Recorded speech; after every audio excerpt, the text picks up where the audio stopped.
back to Large Scale RC Car Nation. My name is Brandon, and today we're going to be installing some engine mount inserts with screws and an 18-tooth pinion gear. The reason why I'm switching from the factory 20-tooth to an 18-tooth is for Good Old Boys Raceway for racing, as it will give me a little bit more low-end torque to accelerate out of the corners and hit the jumps. And the other reason why I'm doing this video is for one of my fellow members on a Facebook Losi 5th scale page that was wondering what I needed to do to install a pinion gear. All you need is these two items. I'll show you the part numbers and let's jump right into it. So what we're going to need to install this today is a 3mm hex driver, the pinion gear of your choice. This one is an 18-tooth. It's LOS B5046. And your engine mount inserts and screws. And this is also the 18-tooth, which is LOS 252099. You need to make sure that you have the corresponding tooth pinion with the corresponding tooth inserts. So if you're running an 18-tooth, you're going to need the 18-tooth inserts. If you're running 20, you're going to need a 20 pinion and a 20 inserts. Let's jump into this build.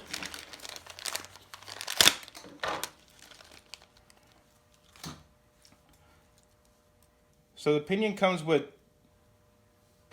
2 screws with lock washers, as you can see here, and the pinion gear, which has a slot.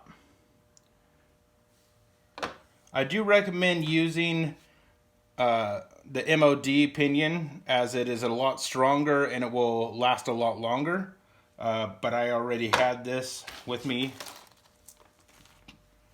You will receive 5 inserts. They're all the same, doesn't matter where you put them, and 5 new screws. So we're going to start by taking off our original 20-tooth inserts. There's 1 on the top and 4 on the bottom.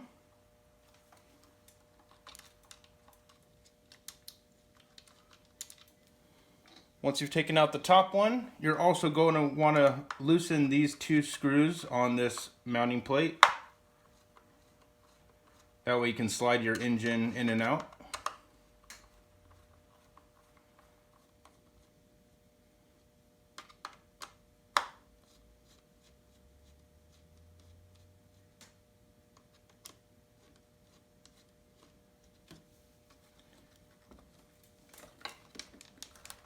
And this will just pop right off. Set that aside. And you're going to remove your 4 inserts on the bottom. So you can see here that I went ahead and removed the 4 already.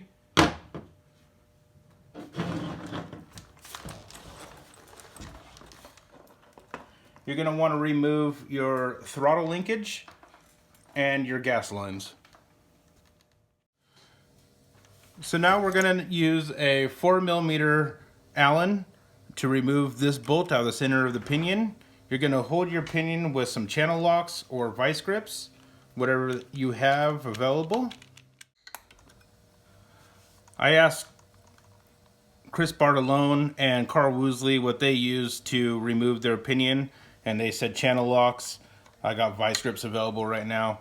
Same thing, just don't put too much pressure on the teeth, and you can go ahead and remove this screw out. No issues. Let me switch over to my hex driver.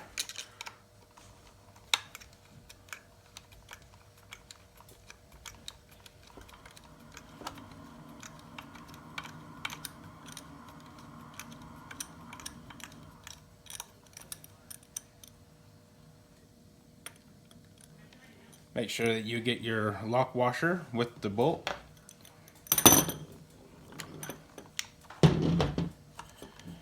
And now you can remove your pinion right off. Now that we have the pinion off, we're gonna place our new one on. It will tell you the two size right here, just in case. It is slotted, as you can see here, and slotted inside. You have that on. I'm just gonna use the same bolt that I was using before. So now we're gonna take our blue Loctite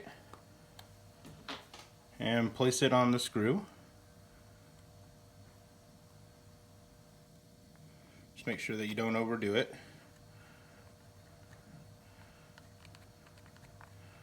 Get it in on the threads. Okay, so there we go.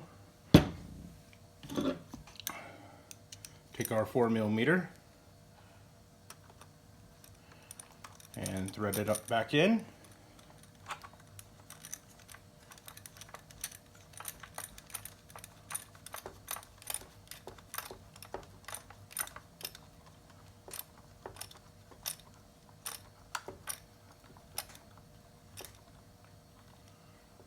All right, once you got it hand tight, we're going to take our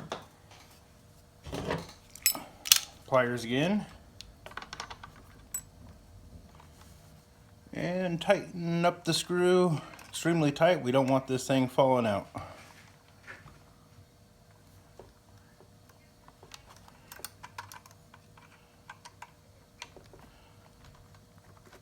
All right, nice and tight. Our pinion is installed. And now it's time to put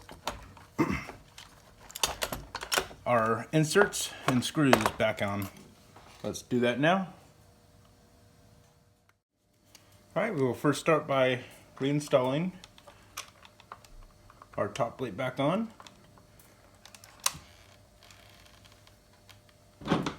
With our 3mm.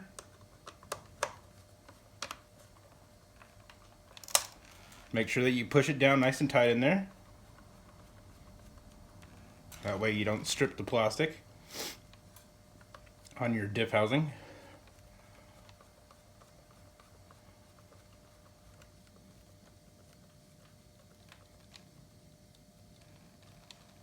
Alright, those are nice and tight.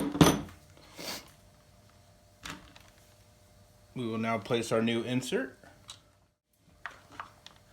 You want to make sure that your numbers are always facing towards your servo.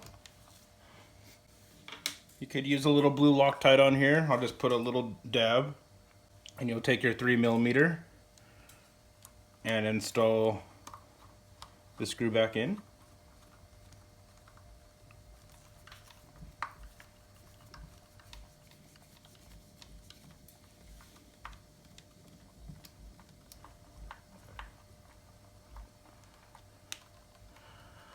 That's nice and tight.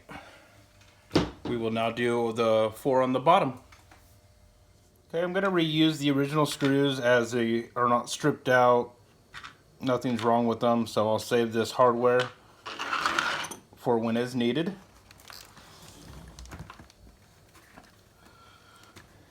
And we will now install the inserts on the bottom. I do recommend using a little blue Loctite. So I'll put a little dab on each one of these.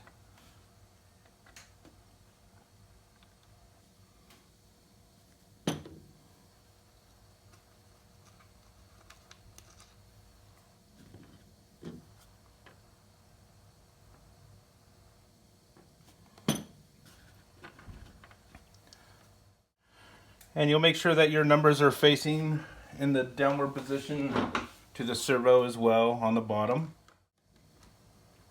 You want to just get them started. That way they all line up.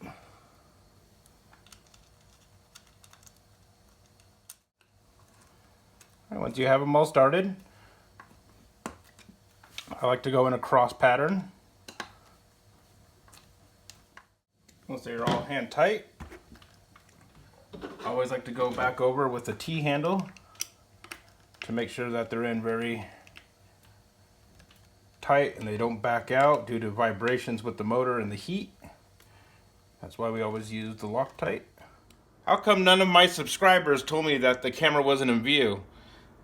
No, I'm just kidding. I'm actually a crappy cameraman. But when I was doing the review, I noticed that I was pointing down at nothing. So I'm sorry about that. But just a quick overview. Here's our inserts. The numbers are right here on the bottom, facing downwards towards the servo. And as I was saying, you're going to hand tighten them and then go in a cross pattern and tighten your screws up until they're completely tight. Make sure that you use a T-handle or something with leverage. So just wanted to show you this, and that's how you install the inserts. There it is, installed, ready to go. All right, I hope you guys enjoyed the install video. I hope this helps for all you new guys out there just learning the hobby. Just remember, it's fun to tear into these things and learn as much as you can, and don't be afraid to ask for help. And that's what I try to do, is help you guys out with these little videos. Alright guys, thank you for tuning in to Large Scale RC Car Nation with Brandon. I hope you enjoyed the video on how to install the pinion and inserts. I hope it helped out for all you new guys out there, and look forward to more content. Now please subscribe, smash that like button, and hit that notification bell in the bottom corner so it will notify you when any new videos come out.